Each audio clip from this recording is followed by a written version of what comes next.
दोस्तों कैसे हैं आप लोग। एक्टिव पैसिव वॉइस के वीडियो नंबर 2 में आपका बहुत बहुत स्वागत करता हूं। जैसा कि हम पिछले वीडियो में पढ़ चुके हैं, एक्टिव से पैसिव वॉइस बनाते समय एक्टिव वॉइस का सब्जेक्ट पैसिव वॉइस के ऑब्जेक्ट के स्थान पर और एक्टिव वॉइस का ऑब्जेक्ट पैसिव वॉइस के सब्जेक्ट के स्थान पर आ जाता है। एक्टिव और पैसिव दोनों ही तरह के वाक्यों में हेल्पिंग वर्ब दूसरे नंबर पे होती है, लेकिन उनमें कुछ बदलाव हो जाता है।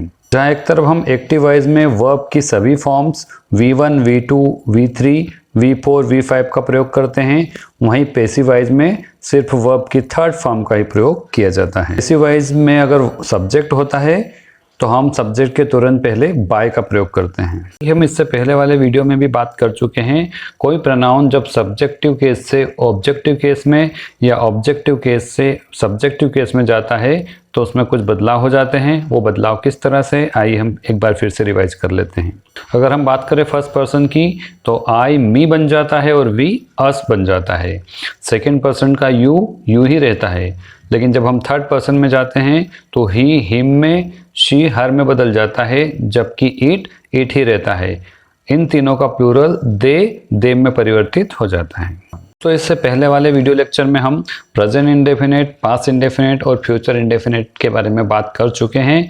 आज के वीडियो लेक्चर में हम पढ़ेंगे किस तरह से हम कंटिन्यूअस टेंस के वाक्यों को पैसिव वॉइस में बदल सकते हैं। जैसा कि आप देख पा रहे हैं, हमने सबसे पहले प्रेजेंट कंटिन्यूअस टेंस का स्ट्रक्चर लिया है, जिसमें सब्जेक्ट के बाद is, are, am plus V4 plus object, इस स्ट्रक्चर का प्रयोग किया जाता है। जब हम इन वाक्यों को पैसिव वॉइस में बनाते हैं तो ऑब्जेक्ट और सब्जेक्ट अपना स्थान परिवर्तन कर लेते हैं। हेल्पिंग वर्ब में कोई परिवर्तन नहीं होता है, लेकिन हेल्पिंग वर्ब के बाद बीइंग का प्रयोग किया जाता है। वहीं हमारी वर्ब V4 से V3 में बदल जाती है तथा सब्जेक्ट के पहले बाय का प्रयोग करना पड़ता है। जैसा कि इन उदाहरण के माध्यम से हम बेहतर समझ सकते हैं। पहला उदाहरण है, पलक चाय बना रही है। इसका अंग्रेजी अनुवाद होगा पलक इज मेकिंग टी। जब हम इसे पैसिव वॉइस में बनाएंगे तो वाक्य इस तरह से बन जाएगा, चाय पलक के द्वारा बनाई जा रही है या चाय पलक द्वारा बनाई जा रही है।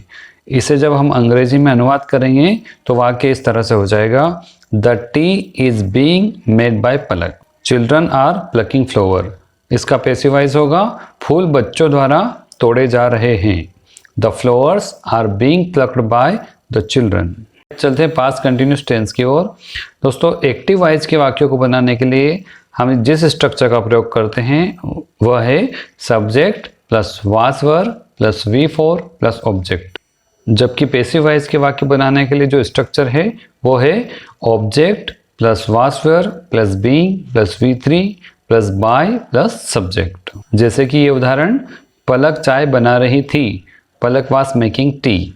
इसका पैसिव वॉइस क्या होगा, चाय पलक द्वारा बनाई जा रही थी, the tea was being made by Palak. दूसरे उदाहरण को देखें, बच्चे फूल तोड़ रहे थे, the children were plucking flowers. इसे पैसिव वॉइस में बनाएंगे, फूल बच्चों द्वारा तोड़े जा रहे थे, the flowers were being plucked by the children. अभी तक हमने देखा किस तरह से हम प्रेजेंट कंटिन्यूअस टेंस और पास्ट कंटिन्यूअस टेंस के अफर्मेटिव सेंटेंसेस को पैसिव वॉइस में बदल सकते हैं।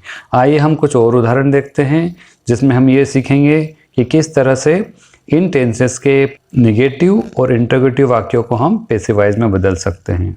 They are not playing football. इस वाक्य का पैसिव वॉइस होगा, football is not being played by them.